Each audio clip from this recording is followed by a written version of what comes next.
name of the one undivided God, Father, Son, and Holy Spirit. Amen. Please be seated.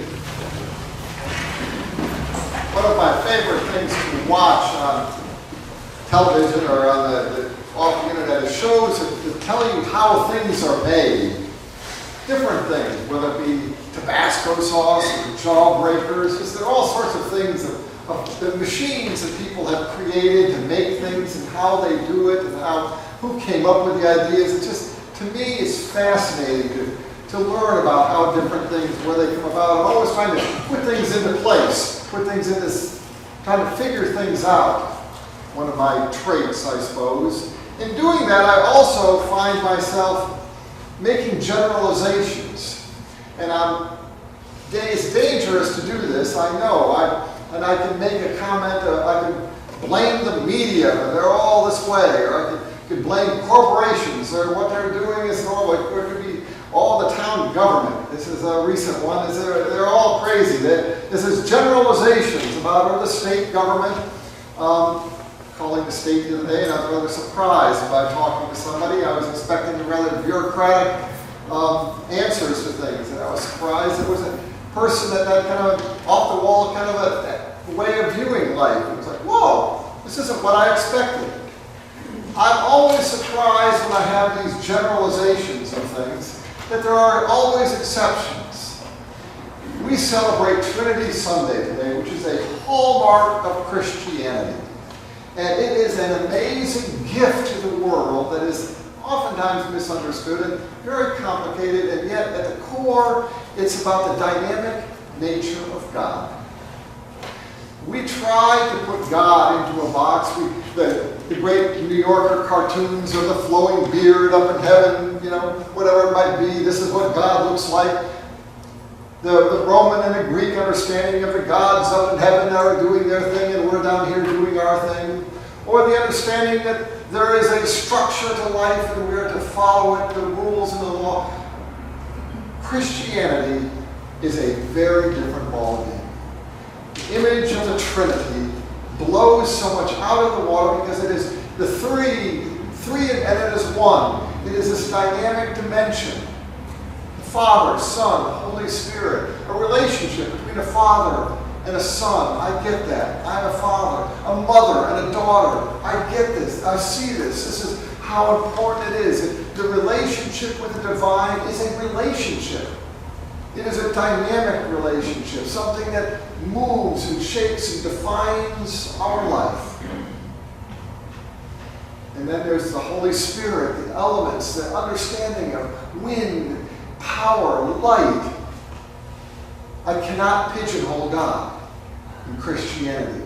The great icon of Christianity, the Russian icon of the three women around the table with the open side waiting for us to come and join the table. Three women, the image of God. This is how we do not have a static understanding of God. We have a dynamic, engaged, God-understanding relationship that is opening us up always to a new and deeper understanding of this relationship, the mysteries of life, the powers of life. When I was in college, I had a summer job working at Marshall Foods in Marshall, Minnesota, and I was in the breaking down boxes in the powdered egg department. And we, in this low end of the factory there, would always complain about management, not really knowing what they were doing. And they would create some new rule or whatever for us to do, and I would be down there complaining about the crazy management. What do they know about anything? My dad was management. That's how I got the job. Like, come on. This is when we can complain about the police force, but when your uncle's a police officer, it changes things. We understand things in a very different way. Corporations are all responsible. No, they're made up of people trying to do their job. And when you know people working in these companies, and you know people trying to do what they can do, it changes the relationship. It's no longer this monolithic understanding.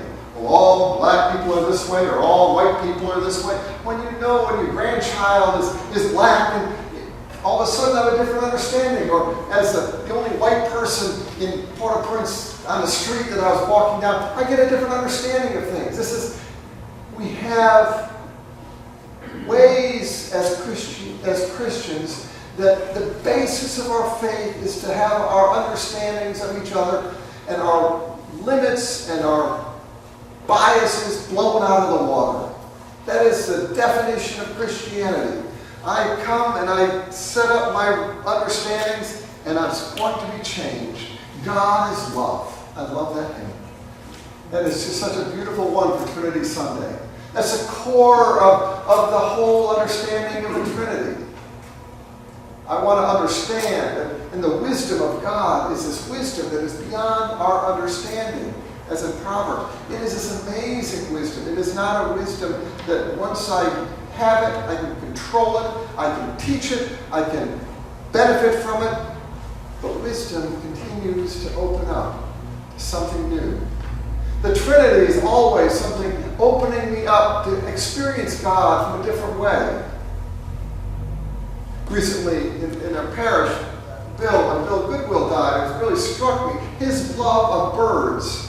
And I remembered, I was at his funeral, remembering it's standing in my backyard and talking about all the bird sounds. And I was just like, wow. And then I got hearing aids. And I walked in the backyard, I was like, whoa! I get it, Bill! I get it! And it was this whole understanding of the relationship between the human being and animals. That for me, he was the image of God there, understanding the relationship we have.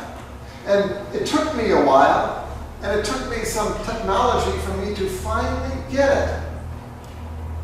But there's so much of our faith that we go along sometimes, and we do the rituals, we go through, but then every so often it's like, oh, yes, I get it now. Trinity Sunday is that time when we realize that sometimes we don't fully understand what it is. We don't fully know what we're getting into. We don't really have an awareness, but then every so often it's like, I get it now. There is that potential of aha. That potential for seeing God as three women. As God and the judge in the sky, or the Jesus coming down holding a child.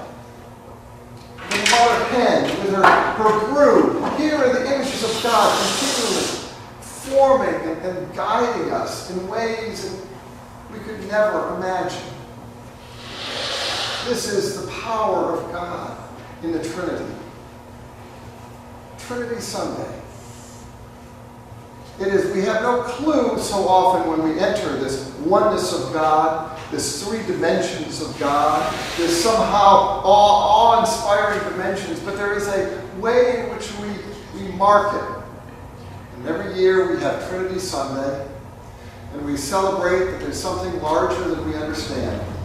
We celebrate that there's something beyond what we know, but we continue to come to the altar saying, okay, God, I don't know what this will lead me to, but I trust it will be your will.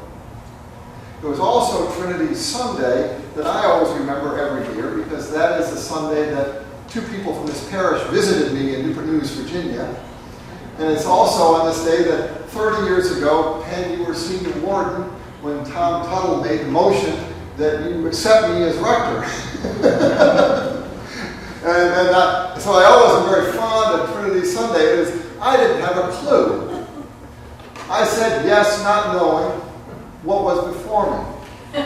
Could not imagine what God would lead. And yet, I have found that it was the power of God working in my life through an amazing parish that I just was transformed. So too with Trinity Sunday. We say yes, not knowing what is before us, not knowing the fullness of the mystery, but we know it is a mystery that is held and formed by God. This is where we come. This is where we start. This is where we continue. This is where we keep going, because we never know when that aha will hit us, where the image will surround us, or when we will find ourselves at the table with three women and knowing this, I am with God. God will surprise us, whether it is when we're listening to the birds, we're waking in a dream. The power of God speaking to us in a dynamic way that will blow out our way of thinking that this is the way God should be and the way God will be. No. God is love. Moving, defining, and somehow surprising us always.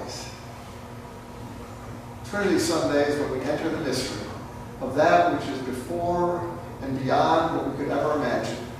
And we say yes.